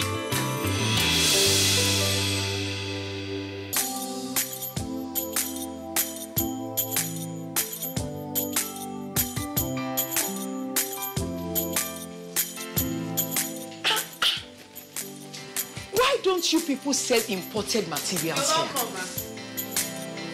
As beautiful as the shop is. Auntie, buying foreign goods does not help our economy. Neither does it boost local production. And the good thing is Nigerian-made products are high quality. Really? And to make Nigeria great again, that is why I only sell made in Nigeria products. Because change begins with me. I'm convinced. Change begins with me too.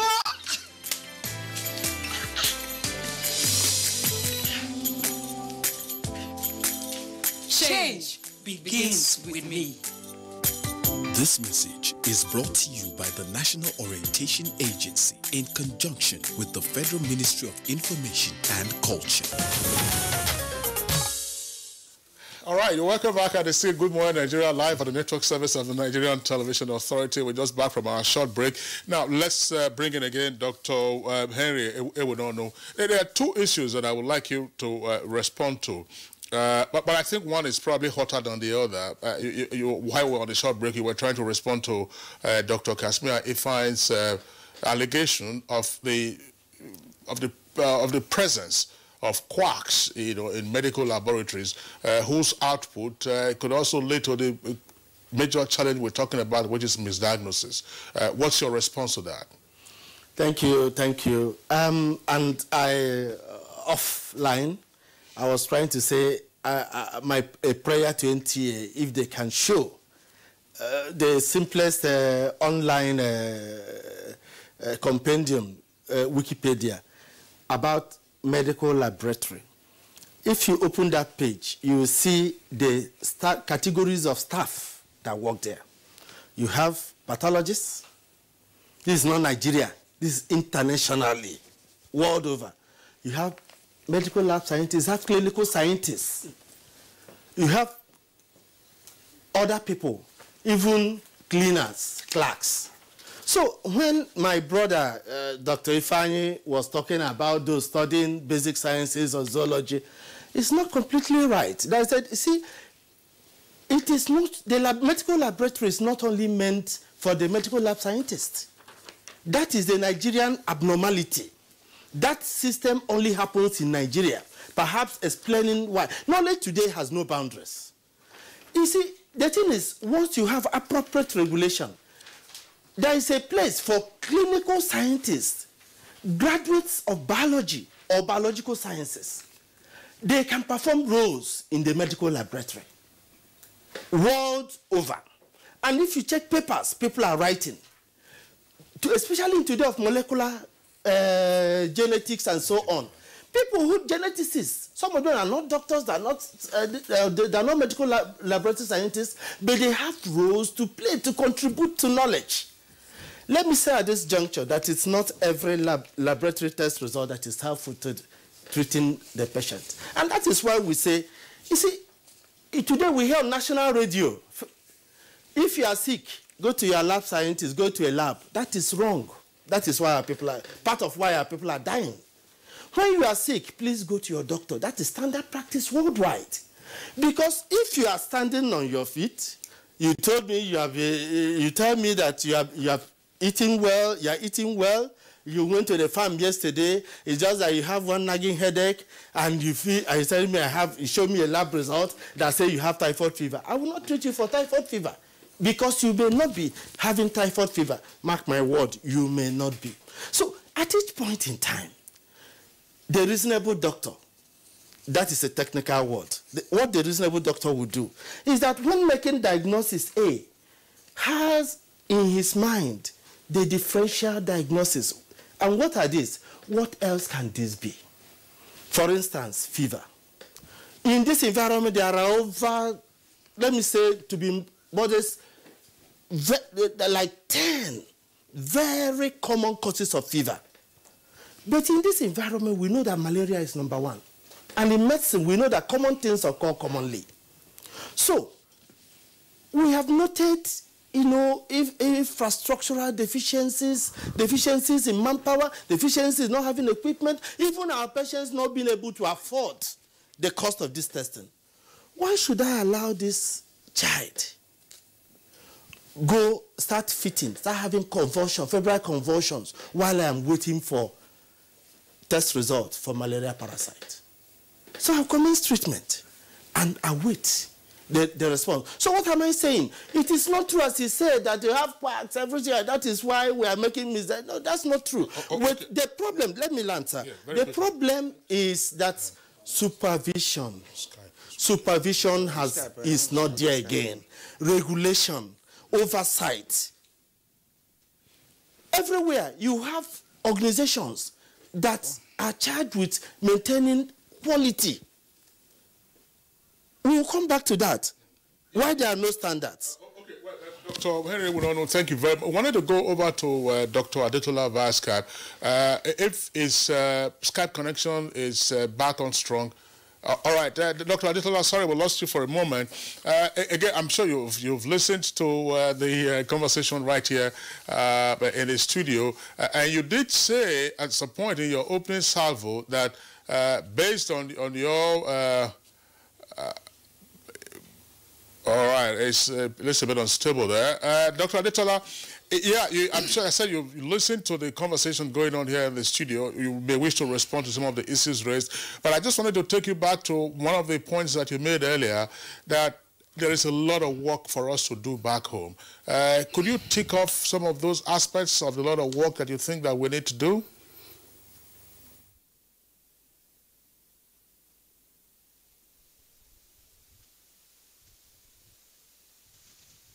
So much. I think the poisoned waters of interdisciplinary collaboration. I mean, it seems to be all over. Like, I was shocked when I had my colleagues say there's a radio jingle going around that your laboratory scientists. I don't know any place in the world where that happens unless it's my country. But God will help us all. The point is this: we must work together, but everybody must stay in their lane. You don't, if somebody is sick, you don't go and start seeing the radiographer or the laboratory scientist. We work together, and people, the care of the patient must start with the doctor who prescribes the necessary test if it is needed. It is not about care of the patient. Does not start with the doctor. Sorry, not center, not laboratory scientist centered. It's not the radiographer center. It must be patient centered. One of the biggest problems we have that we are the whole. I'm looking at our budget for 2019. We have about 315 billion naira. It looks like a lot of money in Nigeria, but that's about 1 billion US. They have not even, the state has given us 1% of the consolidated revenue fund for this year, which is about 51 billion naira. They have not even released the 55 billion naira year help to diversify the primary health care, which will be the foundation to even start getting the right things in place, to get proper clinics, to immunization for children. We still have a life expectancy of 53 years for Nigeria. Ghana, our sister country in West Africa, there has a life expectancy of 62. I live in a country where life expectancy is 82 years old. And here we are bickering on who should be treating patients and whether patients should be seeing the lab scientist first, and all this kind of things that are very, very little, and trying to point the accusing finger at one another. We are wasting times, people, with things that don't matter. There's a lot of work to do instead of pointing the accusing finger at one another? It's either who is responsible here.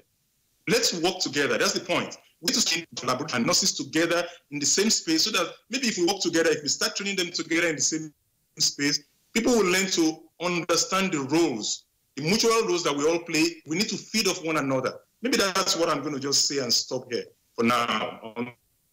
All right, we appreciate your comments, Dr. Adetola. We're beginning also to have difficulty along our audio lines to Canada. Thank you very much indeed for your contribution. Of course, whatever difficulty we had was affecting the sound coming from him. And I would like to thank him immensely for his contribution all the way from Canada. Well, of course, considering here, he has both Nigerian and Canadian experience, so we actually shared good comments from him. Now back to Abuja and directly to Dr. Okoro. Dr. Okoro, I wanted to come in here.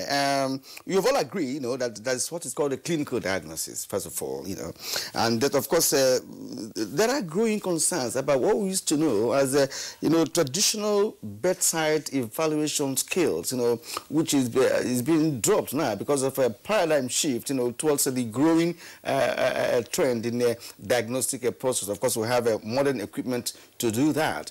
That being the case, is there any reason for any medical practitioner to apply such a system to be able to diagnose an ailment? Yeah, the thing is that the application of a particular system, be it basic, be it primitive, or be it advanced technology, is need-driven based on what is the complaint of the patient. Now, before we used to have, or they still exist, primary health care services where you have to choose, make diagnosis, because they are the level of human resource that man some of these primary health care centers. Now, the level of service and the level of skills that HO will offer is definitely different from the level of service you get from a secondary healthcare facility or a tertiary healthcare facility.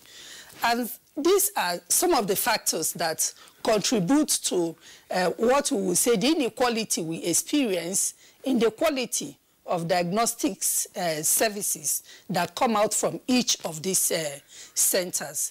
Now, be it as it may, most of our primary healthcare centers are very rudimentary. When I say rudimentary diagnostic facilities, and there is none really existent in those places. So it now poses also some level of challenge in the quality of care. If we are talking of equity in care, equity in service, equity in access, these are important things because, no health is less important than the health of the other person. All right. Dr. Okoro, two issues I would like you to address very quickly. Do you have a problem of quacks? Because that's an issue that Dr. Ewudonu responded to what Dr. Ifeanyi was saying. Do you have a problem of quacks? And secondly, you talked about the absence of a board for the lab, medical lab council. Why haven't you had a board? When was the last time you had a board? Okay, yes, we have a problem of quacks. The situation my colleague, Dr. Ewudonu, was playing out, if you find a zoologist in a medical laboratory, he is a misfit. We don't need to argue about that. I understand the fact that if there is, you're a biologist. Now, if there is a zoonotic research ongoing, because we have zoonotic diseases, and there are researches of mutual interest between us as medical laboratory scientists and a zoologist, we can collaborate and do that research, but not to employ the person to offer medical laboratory services. I always say something, that quality of technical competence you demand, you use for your wife, for yourself, for your children, please apply it to others. I doubt if there is any clinician that will walk into a lab and ask a zoologist, please analyze my family's lab test. That's basic common sense. So we shouldn't get there. That does not mean that there is no space for every form of professional in any sphere to come and do research. I can come in here, maybe even after visiting here, all of us go home and start having running stomach. We, the medical team, can come in here to do research. That does not make us broadcasters because we are carrying out research in a studio. So obviously we have issues with quackery, and we need to sit together as professionals and say, how do we advance our cause? Because what is at stake? It is our collective reputation as health professionals that is at stake. Board of Med Laboratory Council. Yeah, the last time we had a board, it's been over 5 years now that we had the board of the medical laboratory. No, it's almost going to 4+, 2015, yeah, till now. So, and since then, that board has not been reconstituted. Reconstitution of the board is not actually a function of the council. Oh, no. It's a function of the ministry and the government with input from our association. And I'm aware the association have made this input. So we are still waiting for the ministry and maybe the president to assent and inaugurate our board. So, but it will help us actually in making progress in a number of things we do in the council. All right, Dr. Abudu, we would like to make comments on some of the issues very briefly too. And again, if you will, what is the difference between medical diagnosis and nursing diagnosis, if you have time to do that? But respond to some of the issues that have been raised by Dr. Okoro and of course Dr. Ifeanyi. Okay, well, I prefer to talk about the medical diagnosis. That is the diagnosis the doctor makes in a patient that presents to him that will determine the treatment he gives to the person. The nurse, from her point of view as a nurse, in terms of rendering nursing care to a patient the doctor has given her to nurse, she will make her nursing diagnosis as a way of implementing her the doctor's treatment from her own point of view. So the nurse cannot initiate a diagnosis? No, not normally. Not normally. Now, one of the things that came up, quackery. I agree with Kashmir. There are lots of quacks in the system, both obligate quacks and facultative quacks. What is obligate quack and facultative? Yes, the obligate quacks they are hopelessly ignorant. They are just pretenders, no knowledge, no skills. They are just bold and courageous and present themselves as healthcare professionals of whichever category they choose. Raving criminals, police property. And you have the facultative quacks, those who have knowledge, some knowledge, but refuse to stay in their lane. That also is a problem. Those who have knowledge, who ought to know that this person ought not to be in this position. Like having a zoologist in a medical laboratory in a hospital is a no-no. Nigeria is not run by what is said in Wikipedia. We are run by the laws of Federation of Nigeria. And laws of Federation of Nigeria says that any person who is not registered by the Medical Laboratory Science Council and is not a doctor has no business being in the lab. We have that problem. We have problems of other healthcare professionals taking the roles of doctors, like what he pointed out. You are feeling unwell, go to a laboratory scientist. That is wrong, because the laboratory scientist, while he is very competent in what he is trained to do, is not trained to attend and take charge of the management of a patient's illness. Okay. All right. Well, we're out of time, actually. We have some tweets that have come in. Kirian, I doubt if we'll have enough time to go through some of them, but you're just referring to the issues that our very competent guests have addressed this morning. Sandy Michael Omakoji, Dele Jack Solomon, Festus Akimbo Yawe, Mike Ayankwo, Akeju Olagbaju, Shuaibu Alkali, and then Akeju Olagbaju. That's right. Shuaibu Alkali. It's Comrade Ngala, Mohammed Hadeja, and Cecilia Okoroma. Would like to, and several others, would like to thank you for being. We were just conversing a while ago whether we'll have some point we'll have the privilege of returning to this subject, but we'd like to thank all our guests for their contributions to this conversation. The whole idea, of course, has been to bring out what the problems are and how we can begin to solve them. If you take ill, your first port of call is not a nurse or a chemist or a pharmacy or a lab diagnostic center, go and see your physician. All right. On that note, we'd like to thank all our guests who've been with us this morning. Joining us via Skype, Dr. Motunrayo Adetola. Always a delight having you. Well, of course, he's president of the Canadian Association of Nigerian Physicians and Dentists. Dr. Adetola, he joined us via Skype from Canada. And here in the Abuja studios, our appreciation to Dr. Henry. We don't know, he's a pathologist and chair of the Advocacy, Monitoring and Evaluation Unit of the Nigerian Medical Association. Also here, our pleasure to appreciate Dr. Enejo Abdul, Assistant Registrar and HOD in Professional Discipline of the Medical and Dental Council of Nigeria. And Dr. Kashmir Ifeanyi, National Public Secretary, Association of Medical Laboratory Scientists of Nigeria. Thanks a lot for being around. Dr. Lorena Okoro, Okoro, I believe. Okoro, yes. Okoro, yes. Director Special Duties, Medical Laboratory Science Council of Nigeria. So, Madam and gentlemen, thanks a lot for being with us. We also like to thank you for tuning in to our program, Good Morning Nigeria. That does it for us for today and indeed for the week. We are back, same time, 7 o'clock on Monday. Until then, enjoy your day and your weekend. I'm Kingsley Osadolo. And I'm Kieran Umai, also asking you to have a great weekend. Let's see you again on Monday.